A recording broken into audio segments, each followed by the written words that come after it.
Good afternoon. Welcome to Salarjung Museum. I am A. Nagendra Reddy, Director, Salarjung Museum, Hyderabad, India. Salarjung Museum every year celebrates World Earth Day.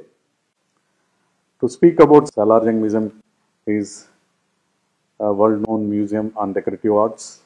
The collection belongs to Salarjung family, and in 1951 it was opened by the then Prime Minister of India, Mr. Jawaharlal Nehru, and from 61 onwards it is under Government of India.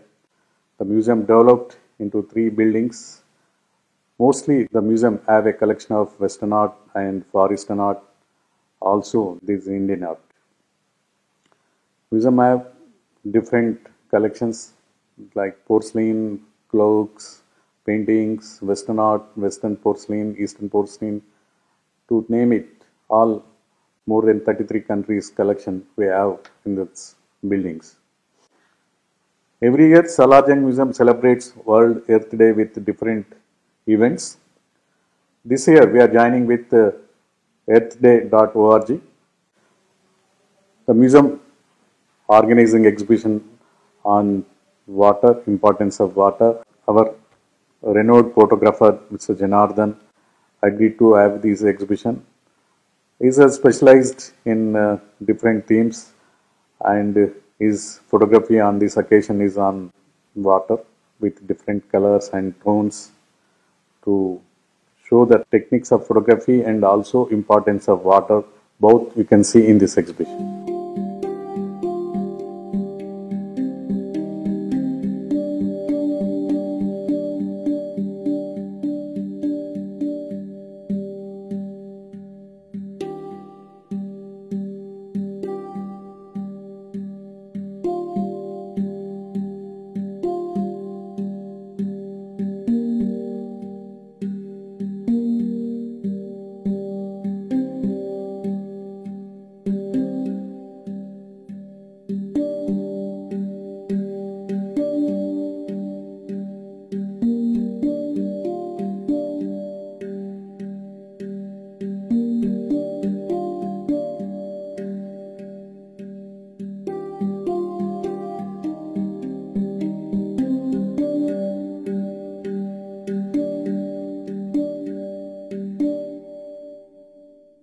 We know that the water is important for life. The water and life both are interlinked. Without water, there will not be any life. In fact, the human body itself have more than 80% of water. So, to focus the importance of water, we are organizing this thematic exhibition in Salarjung Museum. Mr. Janardhan Kurramula, photographs on water and waves, and MC Shekhar, photographs and tribes, will be showcased. We know that the importance of nature. The tribes and the nature both are intermingled. The nature protects the tribes and tribes protect the nature. That we want to showcase in this exhibition.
Equally, the museum organizes every year different events to focus on different themes. So, on this Earth Day, museum also planning the exhibition and also online participation of students. Hope the message will spread. Artists for Earth, the theme of the earthday.org will spread to all the people who visit the museum. Thank you.